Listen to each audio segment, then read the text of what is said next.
नमस्कार, मार्च न्यूज में आपका स्वागत है। आइए नजर डालते हैं आज की बुरहानपुर की खास खबरों पर। युवा कांग्रेस चुनाव को लेकर बुरहानपुर में शुरू हुई तैयारियां। सदस्यता अभियान को लेकर बुरहानपुर पहुंचे राष्ट्रीय कोऑर्डिनेटर। मध्य प्रदेश यूथ कांग्रेस की चुनावी प्रक्रिया शुरू हो गई है। नेशनल कांग्रेस कमेटी द्वारा बुरहानपुर जिला अध्यक्ष के लिए SC/ST सीट आरक्षित करने के बाद बुधवार को भारतीय युवा कांग्रेस के राष्ट्रीय कोऑर्डिनेटर ऋतिक शुक्ला बुरहानपुर पहुंचे। यूथ कांग्रेस के पदाधिकारी और कार्यकर्ताओं की बैठक लेने के साथ ही युवा कांग्रेस सदस्यता कार्यक्रम की शुरुआत की। हमीदपुरा स्थित एक निजी मैरिज हॉल में प्रेस वार्ता लेते हुए ऋतिक शुक्ला ने बताया कि मध्य प्रदेश में यूथ कांग्रेस की चुनावी प्रक्रिया की जा रही है। चुनाव के माध्यम से ही प्रदेश अध्यक्ष, जिला अध्यक्ष का चुनाव होगा। इसके लिए कांग्रेस में शामिल होने वाले सदस्यों को मोबाइल ऐप के माध्यम से सदस्यता दिलाई जाएगी। एक सदस्य 5 पदों का चुनावी प्रक्रिया करेगा। 18 अप्रैल से चुनाव की प्रक्रिया शुरू हो गई है। एक सदस्य को सदस्यता शुल्क के रूप में 50 रुपये का भुगतान करना होगा। इस दौरान बड़ी संख्या में कांग्रेस पदाधिकारी और कार्यकर्ता शामिल हुए। भारतीय युवा कांग्रेस 18 तारीख को मध्य प्रदेश युवा कांग्रेस कार्यालय पर मेंबरशिप लॉन्च हुआ, जिसमें संगठन का आंतरिक चुनाव के रूप में ये सदस्यता अभियान है। इसी सदस्यता अभियान के माध्यम से भारतीय युवा कांग्रेस संगठन का नवनिर्माण करते हैं।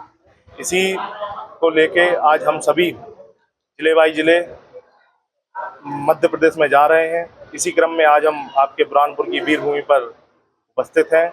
हम पत्रकार वार्ता के माध्यम से एवं सभी साथियों के माध्यम से इस चुनाव का प्रचार प्रसार कर रहे हैं कि अधिक से अधिक युवा इस चुनाव का भागीदार हो।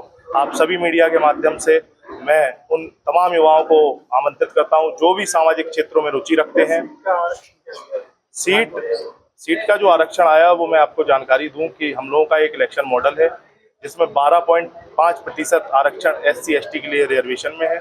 इसी के साथ हर जोन बाई जोन एक लॉटरी सिस्टम होता है। लॉटरी सिस्टम में सभी कार्यकर्ताओं के सामने वो लॉटरी खोली जाती है। कार्यकर्ता खुद उस पर्ची को उठाता है। तो बुरहानपुर की पर्ची उस लॉटरी सिस्टम से निकली। तो बुरहानपुर SC/ST के लिए रिजर्व किया गया है। ये सिर्फ जिला अध्यक्ष पर ही लागू है, बाकी किसी भी कमेटी मेंबर पर ये लागू नहीं है।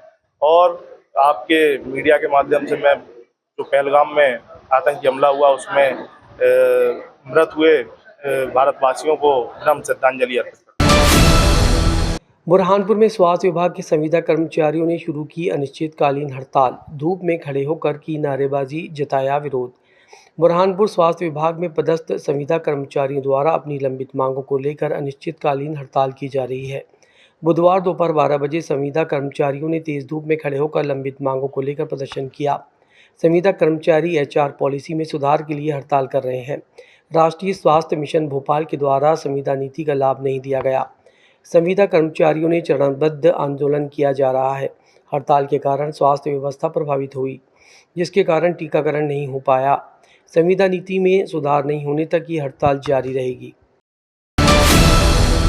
मुस्लिम समाज के युवकों ने दुकानों और घरों पर जाकर इजरायली प्रोडक्ट का किया बहिष्कार। बुरहानपुर में मुस्लिम समाज के युवकों ने फिलिस्तीन का समर्थन करते हुए इजरायली प्रोडक्ट का बहिष्कार किया। मुस्लिम युवकों ने समाज के लोगों से इजरायली प्रोडक्ट नहीं खरीदने की अपील की। लोगों को भारत में बनने वाले प्रोडक्ट ही खरीदने के लिए प्रेरित किया। मुस्लिम युवकों ने कहा कि इजराइल प्रोडक्ट की कमाई का बहुत बड़ा हिस्सा फिलिस्तीनियों के लिए बमबारी के लिए खर्च कर रहा है, इसलिए इजरायली प्रोडक्ट का बहिष्कार कर भारत में बनने वाले प्रोडक्ट ही खरीदें, और ऐसी उन्होंने समाज से अपील की। आपकी क्या अपील है? देश के लोगों से यही अपील है सर कि वो इजरायली प्रोडक्ट का इस्तेमाल ना करें, क्योंकि इजराइल के प्रोडक्ट जो कमाई है वो इसका एक बहुत बड़ा हिस्सा वो फ़िलिस्तीनियों पर खर्च कर रहा है, वो बमबारी के अंदर खर्च कर रहा है। तो जाहिर सी बात है कि अगर वो हम उसके प्रोडक्ट ख़रीदते हैं तो हम फ़िलिस्तीनियों पर हो रहे जुल्म के बाकायदा हम उसके अंदर शामिल हैं। तो कोशिश यही है, हम लोगों को समझा रहे हैं घरों घर जाकर, दुकान पर जाकर, कि आप इन प्रोडक्ट का इस्तेमाल बंद करें। और हमारे पास हिंदुस्तान में उसका अल्टरनेट प्रोडक्ट सारे मौजूद हैं, तो आप हिंदुस्तानी प्रोडक्ट का इस्तेमाल करें ताकि हमारी हिंदुस्तानी मईशत मजबूत हो। देखिए, हम जो है तो जो इज़राइल फ़लस्तीनियों के साथ में कर रहा है वो ज़ाहिर है कि ह्यूमन राइट्स का उल्लंघन भी है। और हमेशा से भारत का, हिंदुस्तान का यूएन के अंदर और हमारे पूर्व प्रधानमंत्रियों का हमेशा से स्टैंड रहा है कि फ़लस्तीन जो है वो अरबों की ज़मीन है और अरबों की ज़मीन उन्हें वापस मिलना चाहिए। और जो गज़ा में हो रहा है वो सरासर गेनोसाइड है, वो नरसंहार है, ये हमें दिखाई दे रहा है, तमाम दुनिया को दिखाई दे रहा है। तो हम जो है तो जो इज़राइल के जितने प्रोडक्ट्स हैं जो हमारे यहाँ पर इस्तेमाल होते हैं, हम उनका बॉयकॉट कर रहे हैं ताकि जो माल, जो पैसा इज़राइल को पहुँचता है वो ना पहुँचे या कम तादाद में पहुँचे, जिससे वो इज़राइल जो है तो फ़लस्तीनियों पर जो बमबारी कर रहा है वो कम करे। हमारा मकसद यही है। हम तमाम से गुजारिश कर रहे हैं कि इज़राइलियों, और ख़ाली इज़राइली क्यों, हम ये गुजारिश कर रहे हैं सबसे कि जितने भी बाहर के प्रोडक्ट्स हैं, विदेशी प्रोडक्ट हैं, इन सब का इस्तेमाल आप बंद करें। इसकी जगह पर हमारे पास में हिंदुस्तान के कई अल्टरनेट प्रोडक्ट्स मौजूद हैं, उनका इस्तेमाल करें। किस तरीके से कैंपेन करें, कैसे क्रेता विक्रेता सबको समझा रहे हो? हम क्रेता विक्रेता जितने हैं सभी को समझा रहे हैं कि इस तरीके से इज़राइल कर रहा है तो आप लोग जो हैं तो कम से कम उसका सपोर्ट ना करें और उसके जितने प्रोडक्ट हैं उसका बॉयकॉट करें। इससे उसकी जो माली हालत है वो कमज़ोर होगी, और जाहिर सी बात है कि अगर उसकी माली हालत कमज़ोर होगी तो वो हमारे फ़लस्तीन में जो भाइयों के ऊपर बमबारी कर रहा है वो कम करेगा। तो इंडियन आइटम और फिलिस्तीन, ये इजरायली आइटम को आप क्या पोस्टर से बता दें लोगों को? नहीं, ऐसा है कि हमारे पास में कई ऐप्स मौजूद हैं जिसका एक नाम है नो थैंक्स ऐप्स करके। इससे स्कैन करके पता लगाया जा सकता है कि कौन सा प्रोडक्ट इज़राइली है, कौन सा इंडियन है।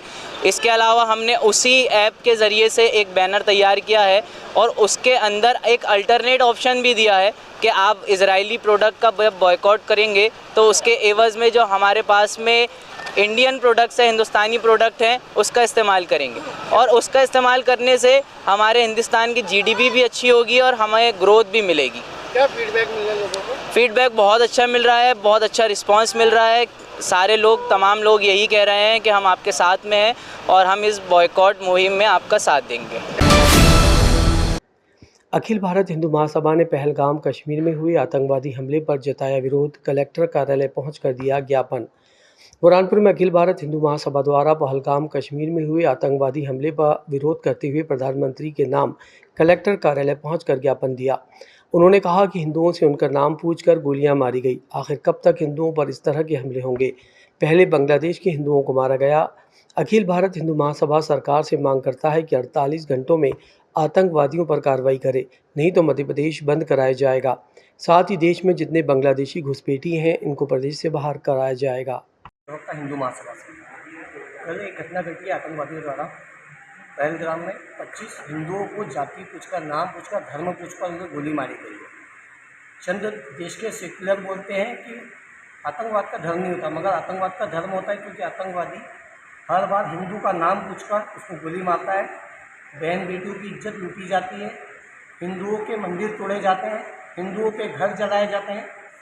आखिर मैं पूछना चाहता हूँ देश के प्रधानमंत्री माननीय मोदी जी से, आपके शासन में कब तक निर्दोष हिंदू ऐसे ही मरते रहेंगे? इस घटना का अखिल भारत हिंदू महासभा मध्य प्रदेश कड़ा विरोध करती है। 48 घंटे का समय हमने दिया है राष्ट्रपति और प्रधानमंत्री जी को, इस घटना की ठोस कार्रवाई हो, नहीं तो हम मध्य प्रदेश बंद का आंदोलन पूरा करेंगे। पुलिस ने जिला अस्पताल में 2 शवों का कराया पोस्टमार्टम। एक युवक ने लगाई फांसी, दूसरे की बाइक दुर्घटना में निजी अस्पताल में इलाज के दौरान हुई मौत। बुरहानपुर के जिला अस्पताल में पुलिस द्वारा बुधवार को 2 अलग अलग मामलों में मृत युवकों का पीएम कराया गया। पुलिस के मुताबिक मामला शिकारपुरा थाना क्षेत्र के अंतर्गत ग्राम टीट गाँव का इलाका है। यहाँ पर रहने वाले योगेश पिता बसंत पाटिल ने अज्ञात कारणों के चलते अपने घर पर फांसी लगाकर आत्महत्या कर ली। पुलिस द्वारा घटनास्थल का निरीक्षण करने के बाद शव को पोस्टमार्टम के लिए जिला अस्पताल पहुंचाया, जबकि दूसरा मामला बुरहानपुर के शाहपुर थाना क्षेत्र अंतर्गत अंतुरली रोड पर हुए हादसे में एक युवक की मौत हो गई। युवक को निजी अस्पताल में भर्ती कराया गया था, जहां इलाज के दौरान मौत हो गई। जिला अस्पताल पुलिस चौकी द्वारा परिजनों का बयान दर्ज कर पोस्टमार्टम करने के बाद मामले की जाँच की जा रही है।